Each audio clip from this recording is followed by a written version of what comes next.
Thanks, Will. I'd like to introduce Anthony Fontana now. He is a full-time instructor of art in the first-year program at Bowling Green State University in Ohio. He received his BFA in painting from the Columbus College of Art and Design and his MFA at Northern Illinois University in 2004. As an artist, his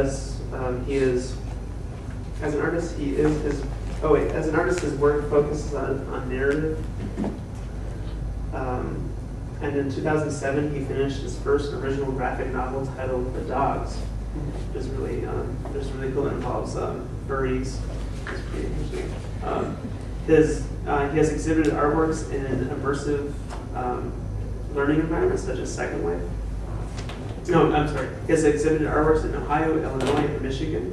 As an educator, he's very interested in the polychronic classroom. He has a really excellent blog on what he's doing,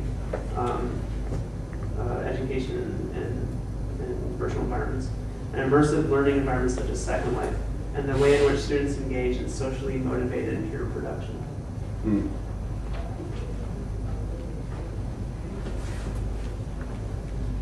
Just take a minute to search. I had to restart mine to Restart your my laptop to get it. Oh, good.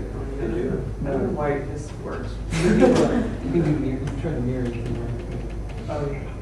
Detect this way. There we go.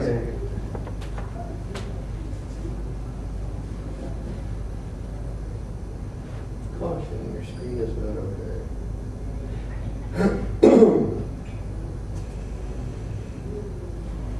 Okay, yes, so me, Anthony Fontana. Hi.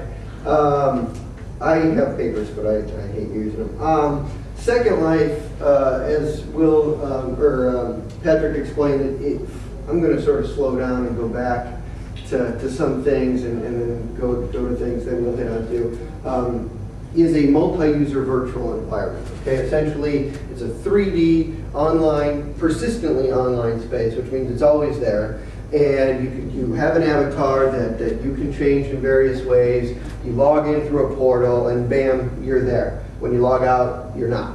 Okay, so there's synchronous activities where I can just walk up to you and we can talk, and I'm in Ohio and you're in West Virginia or wherever, and we can interact, and when I log out, you may remain and go meet somebody else. I'm going to sort of talk about all the different sorts of arts in Second Life, the way that I've noticed them, experienced them, and participated in them. So I am going to focus a little bit on education, but for the most part, and I guess maybe I'm just educating you. I was at the Second Life Community Convention, the largest. There are 4-track social entertainment, Machinima, which I'm going to talk about late in this presentation, and education. Education being the biggest. This was that's me.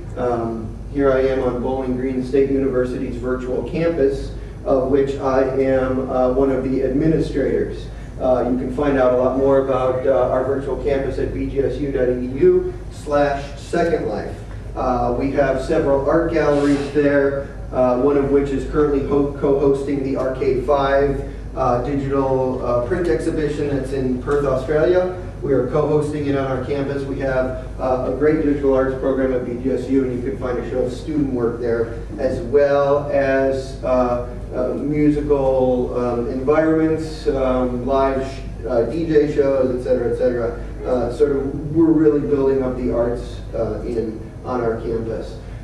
So, Second Life is a user-created virtual world, and that means with the touch of a button you have a 3-dimensional building block, boom, right? There's this primitive. It's an object that you can manipulate in ways to build all sorts of wonderful things, and within seconds you can make one of those rectangles into a very flat surface and project or put your image on it. And so when I first got in Second Life in 2005, that's what was a lot of what was happening with the art that I noticed right away, was show and tell, right? Everybody wants to say, hey, here's what I did, right? And it's very informal, and essentially you can have, this was, I believe, like my first night in Second Life, I was showing a piece of my artwork to 20-some people from around the globe that I'd never met before. And of course, the feedback wasn't, you know, wasn't that great. They were, you know, just regular art goers. Or actually, they were there just because showing off their builds and things they made in Second Life. But you know, my MFA students could talk to your MFA students, and that could change the whole dynamic of a show and tell. This is a iPhoto presentation, so I'm just going to show you a bunch of images now. Most of this show and tell happens in what's called a sandbox. A sandbox is sort of places where people go to build, to talk to each other. Here, look at me, I'm trying to 3D model that thing you see there. And we have a sandbox on the Bowling Green State University virtual campus. It's one of the main attractions. We get 6,000 teleports a week just so for people building there. And then, you know, there's, you know, places to go where you can show off these builds and meet with others, communal spaces. You can show video in Second Life. Obviously, this is back when pirating was happening a lot in Second Life. And your avatar itself is a walking show and tell. Hey, look what I look like, see what I've made. You know, here on the New Medium Consortium campus, you have this muscular sort of structure. Obviously, it was drawn. And so maybe you start to make things in Second Life and figure out how to, you know, create a bunch of works or how you want to show them, exhibit them in Second Life. And that takes me to the next sort of experience of art in Second Life, which is mimicry of the real, okay? And Patrick talked about this a little bit. You have virtual art galleries, and so that's what I did next, was I had a virtual art gallery show, and I hung up my work at this place called the A-List Gallery in Second Life. It was so A-List. And this is one of our galleries. That's the Perth exhibit, Arcade 5. This is our digital art student exhibit. And so mimicry of the real. How real can you get? Here's me on a webcam broadcasting live straight to a cube on my head. I was I'm taking the max headroom approach here. You know, put me on my avatar so you can see me.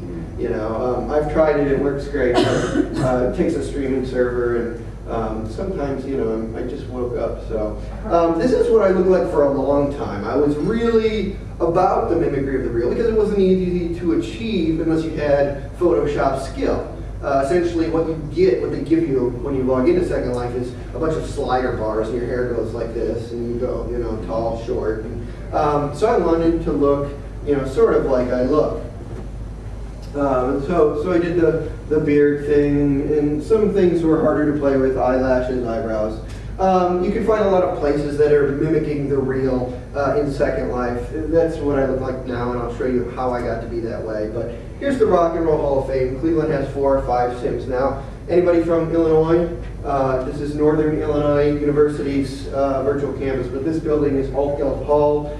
It's actually on the real campus. And there is some sort of criticism of institutions or places in Second Life that are recreating the real, because this is a place where you can let your imagination do anything. So why recreate the real? I spoke with Elaine, I'm sorry, I can't remember her last name, who built this, works at Northern Illinois University.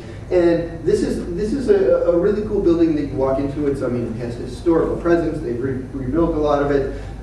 But in Second Life, it's a claustrophobic space. You know, nobody wants to go and hang out in these really tight spaces and bump next to avatars. A lot of people like to fly, and things are very open and spacious. But it's a brand. It's, you know, this is the logo for Northern Illinois University. Includes, you know, this sort of whatever that's called on a building, the little castle top thing, right?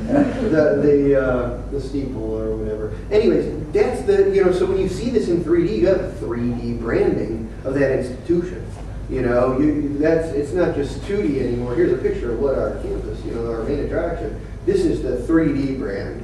And so, you know, alumni, especially like myself, I'm NIU alumni, are drawn to it just because it's recognizable, you know, and we become proud of it, and so there's an attachment there to things being modeled in 3 dimensions. that from the real.